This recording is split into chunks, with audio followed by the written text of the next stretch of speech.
Ang laban sa gitna ni Flashy Flash, Hellfire Flame at Galewind.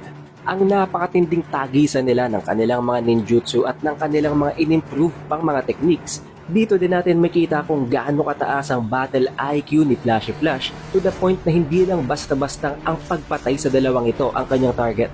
Meron pa siyang ibang purpose, kasabay naman ng complete and 100% monsterification ng dalawang ito na magpapahirap sa kanya.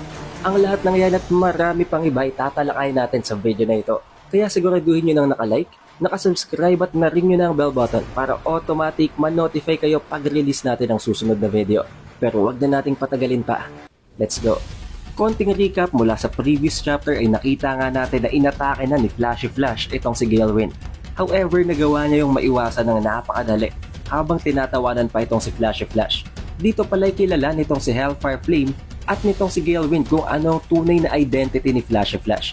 Ito daw ang nag-iisang survivor sa pinakahuling graduation class sa loob ng Ninja Village, na ang 44th graduation class na binabansagan nga ngayon na ang The End.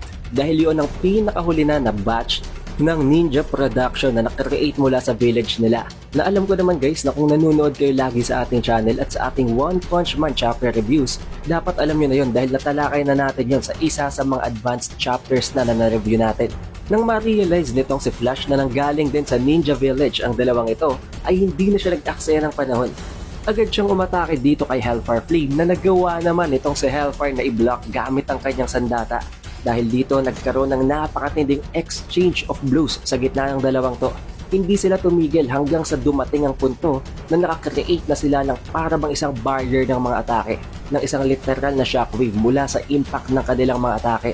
May kita din natin dito guys na confident at talagang may tiwala itong si Galewind dito kay Hellfire dahil hindi siya nangingialam. Inahayaan niya na magkaroon ng sagupaan sa gitna ng dalawa at hindi niya pinapakialaman ng duelong yon. Pero dito ay biglang ginamit na ni Flash ang isa sa kanyang mga techniques, ang Wind Blade Kick. However, since mga ninjas nga din ang kalaban niya, napakabibilis din talaga ng kanilang movement speed. Nagawang maiwasan ni Hellfire ang ginawa niyang sweeping kick na yon at itong si Hellfire pa ang nag-launch ng kanyang sariling counter-attack ng kanyang Flame Blade Kick. At kung papansinin natin dito guys, napakatindi talaga ng details ni Murata pagdating sa pag-create niya ng mga graphics sa mga laban. Dahil sa pamamagitan ng ginawang Wind Blade Kick nitong si Flash, ay nagawa niyang mapatay ang iilan sa mga torch na nagbibigay sa kanila ng ilaw. However, sa pagka-atake naman nitong si Hellfire, nagawa niyang maibalik ang mga apoy nun, being na ang attribute nga nitong si Hellfire ay mismo ang apoy din. Luckily, kahit papano nakaiwas naman itong si Flash sa ginawang atake sa counter-attack ni Hellfire. Ang